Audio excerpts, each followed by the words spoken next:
Assalamualaikum warahmatullahi wabarakatuh. Halo semua, kembali lagi di channel Reda Manhua. Kali ini Mimin akan melanjutkan sebuah komik yang berjudul Sang Iblis Penguasa Mutlak.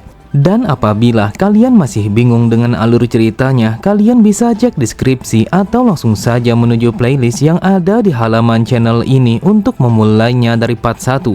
Tanpa basa-basi lebih jauh, mari kita masuk di part 76. Cerita dimulai setelah runtuhnya penangkaran asosiasi Flying Swallowtail. Solha langsung kembali menuju Sekte Azure Heaven. Tepat di dalam kantor utama Sekte Azure, Muncal berkata, karena Nyonya Solha sudah kembali, seharusnya ketua sekte sebentar lagi akan kembali. Oleh karena itu, akhirnya aku bisa beristirahat dengan tenang. Sambil tersenyum, Muyong berkata, aku bersyukur kalau dirimu baik-baik saja, dan juga semua ini berkatnya ahli siasat yang tetap tenang ketika ketua sekte yang sedang pergi dalam waktu yang cukup lama. Setelah mengatakan itu, Muyong bergumam, ketika menghilangnya Tuan Muda yang merupakan pemimpin sekte ini, ada begitu banyak keluarga bawahan dari keluarga Langit Utara yang membelot kepada Sekte Azure Heaven. Kemudian Im Cheon yang merupakan sang pewaris keluarga Langit Utara sudah pasti tidak akan tinggal diam begitu saja. Oleh sebab itu, Sekte Azure Heaven telah memiliki tanggung jawab yang sangat besar untuk melindungi mereka semua. Jika kami tidak bisa melindungi Sekte Azure Heaven, maka reputasi yang kami miliki akan jatuh. Dan juga semua keluarga yang baru saja bergabung kepada kami secara perlahan akan pergi meninggalkan kami untuk mencari kekuatan yang lainnya. Namun tiba-tiba saja seseorang langsung memasuki ruangannya dengan cara tergesa-gesa. Lalu ia berkata, saat ini kami telah mendapatkan informasi kalau kami telah mendeteksi adanya pergerakan untuk melakukan penyerangan terhadap keluarga bawahan sekte kita. Tetapi untuk beberapa alasan kami pun menyadari kalau mereka bukanlah orang-orang yang berasal dari keluarga Langit Utara. Akan tetapi mereka adalah pasukan Yasin yang berasal dari salah satu 4 kekuatan yang berkuasa saat ini, yaitu Wind Cloud. Saat ini mereka telah terbagi menjadi 2 kelompok. Kelompok yang pertama mereka telah bergerak menuju klan Yang. Lalu kelompok yang kedua mereka bergerak menuju klan Big. Mendengar laporan itu, Muncal bergumam, hal ini memang berjalan seperti yang sudah direncanakan. Tetapi awalnya kami mengandalkan kekuatan ketua sekte. Tetapi kalau begini, maka mau tidak mau kalau kami harus mengurusnya sendiri. Kemudian Muncal berkata, yang aku tahu, klan Big mereka memiliki kekuatan yang lebih tinggi. Jadi ada kemungkinan kaptennya pasukan Yasin akan bergerak menuju ke arah sana. Dan juga tingkat seni bela diri kapten mereka adalah yang terbaik yang mereka miliki. Oleh sebab itu kita harus meminta kepada tetua Thunderbolt untuk membantu klan Big. Pada sisi yang lain, Muyong berkata, jika sang tetua membantu klan Big, maka aku akan bergerak untuk membantu klan Yang. Cerita berpindah pada sebuah tempat yang dikenal sebagai klan Yang. Di saat itu, hujan yang begitu deras telah mengguyur wilayah itu. Namun di saat yang bersamaan mereka telah bertarung melawan sebuah kelompok yang sama sekali tidak mereka ketahui dari mana asalnya. Bahkan pertarungan yang mereka jalani telah terjadi dengan begitu sengit sampai-sampai ada begitu banyak orang-orang yang telah gugur, entah itu dari pasukan musuh ataupun dari pasukan mereka sendiri. Sambil berteriak, Do Jiong langsung memerintahkan kepada anggotanya untuk mengevakuasi para wanita dan juga anak-anak terlebih dahulu ke tempat yang lebih aman. Setelah mengatakan itu, ia bergumam, mungkin kami masih bisa bertahan melawan para bajingan ini, tetapi aku menyadari perbedaan kekuatan yang kami miliki sangatlah besar. Aku bertanya-tanya apakah berpihak kepada Sekte Azure Heaven daripada Im Cheon adalah kesalahan. Jika situasinya tetap saja seperti ini, maka seluruh klan kami akan lenyap seutuhnya. Namun tiba-tiba saja sebuah pergerakan yang begitu cepat langsung menumbangkan pasukan musuh dengan begitu mudah. Ternyata seseorang yang melakukan serangan itu adalah Muyong yang merupakan pasukan bantuan yang dikirim secara langsung oleh Sekte Azure Heaven. Ketika mendengar Do Jiong yang bertanya siapa sebenarnya mereka, Muyong pun mengatakan kalau mereka adalah sekutu untuk melawan pasukan musuh. Terlihat Muyong dan juga semua pasukan yang ia bawa langsung melakukan serangan balasan untuk membunuh pasukan musuh yang menyerang klan Yang. Lalu ia bergumam, seperti yang dikatakan oleh ahli siasat, tampaknya kapten mereka telah bergerak menuju ke arah yang lain. Seharusnya kami akan bisa mengatasi ini dengan begitu mudah. Namun Muyong langsung menundukkan kepalanya ketika menyadari kalau ada seseorang yang mencoba untuk memotong kepalanya. Setelah menghindarinya, Muyong langsung melompat ke arah lain untuk mengambil jarak di antara mereka berdua. Akan tetapi Muyong begitu terkejut ketika merasakan kalau orang yang ia hadapi saat ini telah menunjukkan sebuah energi yang begitu kuat. Melihat Muyong yang hanya terdiam sambil tertawa, orang itu berkata, "Entah mengapa kau merasa sangat terkejut setelah melihatku." Diketahui orang itu bernama Yasan dan dia adalah ketua regu dari pasukan yang dikirim oleh Windcloud. Setelah mengatakan itu dengan penuh percaya diri, Yasan langsung menebaskan bilah pedangnya untuk memberikan tekanan kepada Muyong yang ia anggap hanyalah para keroco. Sambil mengimbangi serangannya, Muyong bergumam, "Dasar sialan, akan sangat sulit melindungi klan Yang apabila harus melawan seseorang yang sepertinya. Saat ini yang harus aku lakukan adalah mengirim seseorang untuk memanggil tetua Thunderbolt agar datang ke tempat ini." Di saat itu, Muyong langsung melompat ke arah belakang ketika melihat Yasan yang menebaskan bilah pedangnya dengan kekuatan aura pedang yang begitu dahsyat. Terlihat Yasan langsung tersenyum karena bukan Muyong lah yang sebenarnya ia incar, melainkan yang ia inginkan adalah sang pemimpin klan yang berada tepat di belakangnya. Melihat pergerakan aura pedang itu, Muyong langsung berteriak dengan sangat keras agar Do Jiong meninggalkan tempat itu. Namun siapapun yang melihatnya pastinya menyadari kalau dia sama sekali tidak akan sempat untuk menghindari serangan itu. Akan tetapi, di saat yang bersamaan, sebuah kilatan yang begitu dahsyat langsung menyambar tempat itu. Bahkan saking kuatnya sambarannya, sampai-sampai tempat itu langsung berguncang dengan begitu hebat. Sontak mereka semua sangat terkejut karena itu adalah kekuatan yang sama sekali tidak pernah mereka bayangkan.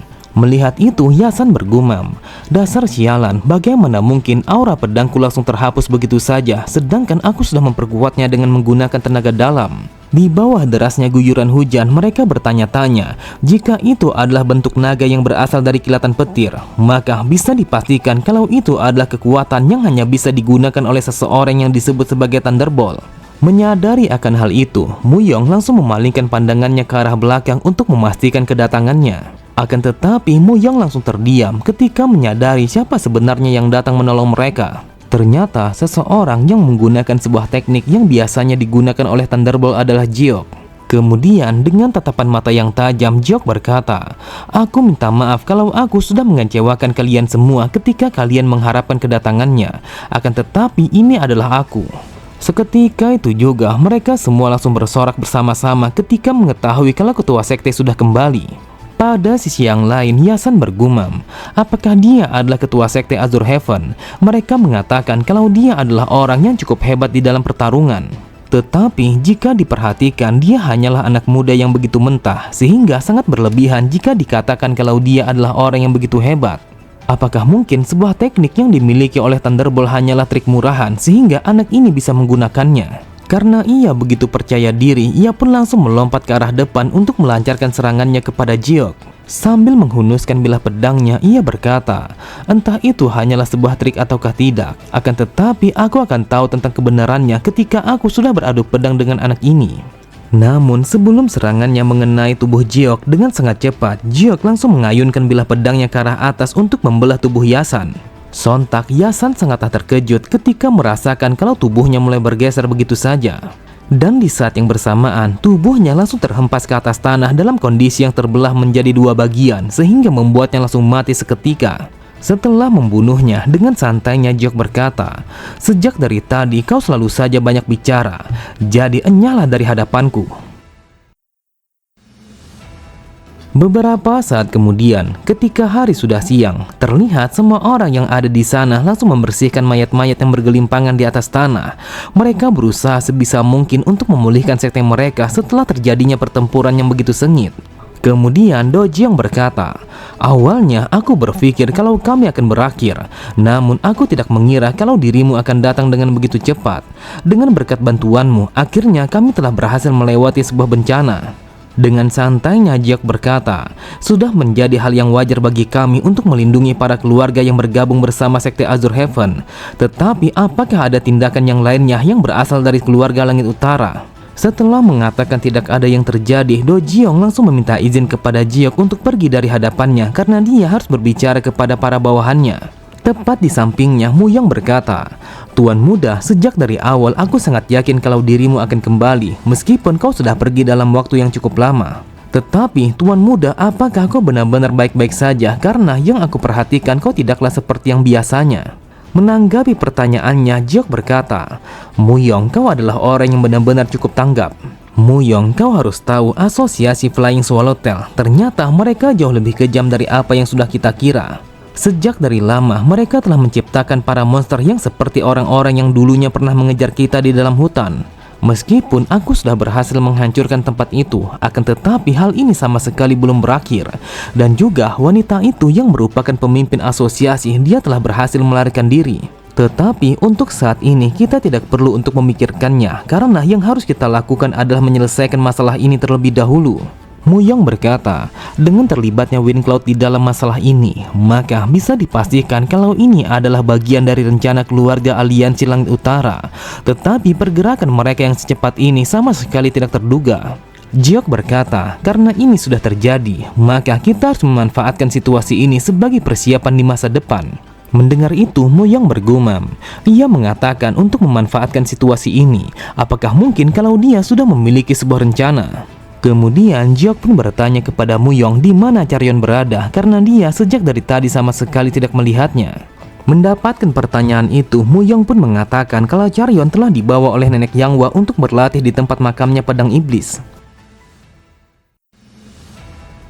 Cerita berpindah pada makamnya pedang iblis, dan di dalamnya Charyon telah bertarung mati-matian melawan puluhan boneka yang dikendalikan oleh mantra. Setelah membunuh sebagian dari mereka, Charyon bergumam, sudah berapa hari aku bertarung di dalam sini. Tetapi untuk saat ini aku harus mengesampingkan tentang istirahat dan juga tidur. Bahkan aku sama sekali tidak sempat untuk bernafas dengan benar. Namun ketika ia kehilangan fokus, tiba-tiba saja salah satu dari mereka langsung bergerak di sampingnya untuk melancarkan sebuah serangan.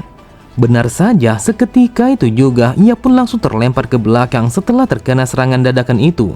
Bahkan saking kuatnya serangan boneka itu sampai-sampai tubuhnya langsung menembus dinding batu yang berada di belakangnya. Di saat itu ia telah terkapar pada sebuah ruangan yang dipenuhi dengan patung-patung yang begitu besar. Dan itu adalah patung para tetua zaman dulu yang memegang sebuah pedang pada tangan kirinya. Sambil menahan rasa sakitnya, Charyon bergumam, saat ini yang aku rasakan tubuhku sama sekali tidak mau bergerak. Bahkan aku telah kehilangan pedangku sehingga aku tidak bisa lagi melanjutkan pertarungan ini. Apakah mungkin kalau aku sudah mencapai batasanku dan berakhir di tempat ini? Namun tiba-tiba saja Charyon langsung terdiam ketika menyadari kalau sarung tangan yang ia gunakan telah memancarkan sebuah cahaya keemasan. Lalu ia bergumam, aku baru ingat kalau aku telah menggunakan sarung tangan Dewa Angin yang diberikan oleh Jiok. Sebelumnya, Jiok mengatakan saat kita masing-masing menggunakan salah satu dari sarung ini, maka ia akan bereaksi ketika kita berdekatan. Seketika itu juga, ia pun menyadari kalau Jiok telah kembali dan berada di luar bangunan makam itu. Charyon berpikir, setelah semuanya yang aku jalani, aku tidak tahu sudah berapa kali Jiok menyelamatkanku. Sejak dari awal, dia selalu saja berusaha menyelamatkanku ketika aku berada di dalam situasi yang sangat berbahaya. Bahkan ia selalu saja berada di sampingku, meskipun yang ia hadapi adalah seseorang yang memiliki sebuah pengaruh yang begitu besar.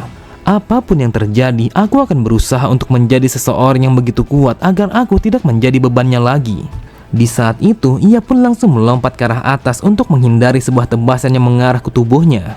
Akan tetapi, Charyon begitu heran ketika menyadari semua patung yang berada di sana telah memegang pedang asli.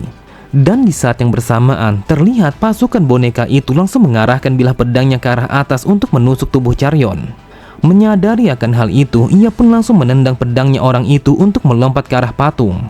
Tanpa pikir panjang, ia pun langsung menarik sebuah pedang yang berada pada salah satu dari patung untuk menghadapi pasukan boneka.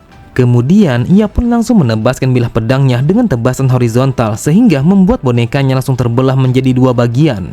Bahkan, dengan menggunakan pedang itu, ia mampu mengalahkan kedua lawannya hanya dengan satu kali serangan saja. Setelah mengalahkan kedua boneka itu, ia bergumam, aku sama sekali tidak menyangka kalau ini bukanlah sebuah pedang yang sembarangan.